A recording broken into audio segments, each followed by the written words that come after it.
Baik, Assalamualaikum warahmatullahi wabarakatuh. Perkenalkan, nama saya Kamuliza dengan NIM 1907030006. Di sini saya akan mencoba menjawab beberapa pertanyaan dari Bapak Ilham Zulfahmi MSI dengan MK Oceanografi sebagai tugas UTS. Untuk soal yang pertama adalah bagaimana cara mengklasifikasikan suatu substrat sedimen termasuk pasir, kerikil, dan lumpur. Jawabannya adalah sedimen adalah bahan utama pembentukan morfologi. Sedimen berasal dari fragmentasi atau pemecahan batuan. Cara mengklasifikasikan sedimen yang terdiri dari mineral, silikat, dan fragmen batuan yang diangkut menggunakan fluida yang bergerak dan terendapkan ketika fluida ini berhenti. Sedimen klasik dan akhirnya menjadi batuan. Kebanyakan ahli geologi menggunakan skala ukuran butir dan membagi sedimen terkoolidasi menjadi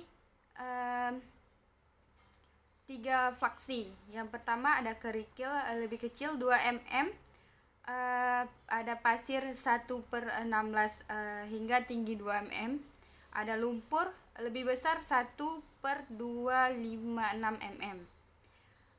Klasifikasi batuan sedimen klasik sejajar skema ini.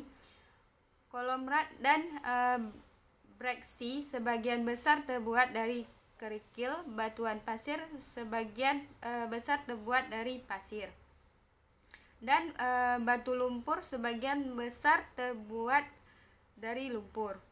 Subbagian 3 kategori luas ini didasarkan dari perbedaan dalam bentuk, kelas, komposisi, ukuran, butir, atau tekstur. Untuk soal yang nomor 2 adalah sebutkan tata cara menganalisis morfologi ikan, morfometri ikan. Jawabannya adalah panjang baku atau biasanya diukur dari bagian kepala atau ujung rahang sampai pelipatan pangkal sirip ekor. Yang pertama ada panjang cagak diukur dari ujung kepala terdepan sampai ujung bagian luar lekukan cabang sirip ekor. Yang kedua ada panjang total, tinggi badan, tinggi batang ekor, panjang batang ekor, panjang dasar sirip, panjang bagian depan sirip punggung, tinggi sirip punggung, panjang hidung, panjang bagian kepala belakang mata, panjang sirip dada dan perut, panjang jari-jari sirip dada, panjang jari-jari keras dan lemah, panjang kepala, tinggi kepala, lebar kepala, lebar atau tebal badan, panjang rahang antar mata, tinggi bawah mata, dan yang terakhir ada tinggi pipi. Untuk soal nomor 3 ada faktor apa saja yang mempengaruhi pola pertumbuhan dan faktor kondisi pada ikan. Jawabannya adalah faktor pertumbuhan ikan dipengaruhi oleh pakan, wadah budidaya, suhu, salinitas, musim, dan aktivitas fisik. Semakin tinggi jumlah pemberian pakan, memberikan pertumbuhan yang sedikit lebih tinggi pertumbuhannya.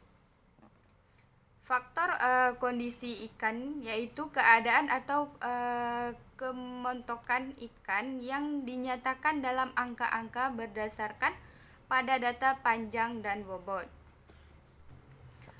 Apakah faktor kondisi ikan bisa berubah? Jawabannya adalah bisa berubah tergantung cuaca dan suhu yang normal. Untuk soal yang nomor 4 adalah jelaskan tahap-tahap dalam melakukan penelitian ektoparasit. Jawabannya adalah dalam melakukan penelitian ektoparasit terbagi ke dalam beberapa tahap. Yang pertama ada mengidentifikasi masalah. Yang kedua ada merumuskan dan membatasi masalah. Ketiga ada melakukan studi kepustakaan. Keempat merumuskan pertanyaan penelitian. Kelima menentukan Desain dan metode penelitian. Kelima, menyusun instrumen dan mengumpulkan data. Bagaimana menghitung prevalensi, dominasi, dan predileksi? Jawabannya adalah cara menghitungnya dengan menggunakan rumus. Yang pertama, prevalensi sama dengan jumlah ikan terserang X per dibagi jumlah ikan yang diperiksa dikalikan 100%. Yang kedua, dominansi jumlah satu jenis entoparasit menginfeksi sampel dibagi jumlah total entoparasit yang menginfeksi ikan sampel dikali 100. Dan yang terakhir, predileksi jumlah ektoparasit A yang terinfeksi dibagi jumlah sampel ikan yang terserang parasit A. Sekian dari saya, lebih dan kurang saya mohon maaf. Wabillahi taufiq wal hidayah. Wassalamualaikum warahmatullahi wabarakatuh.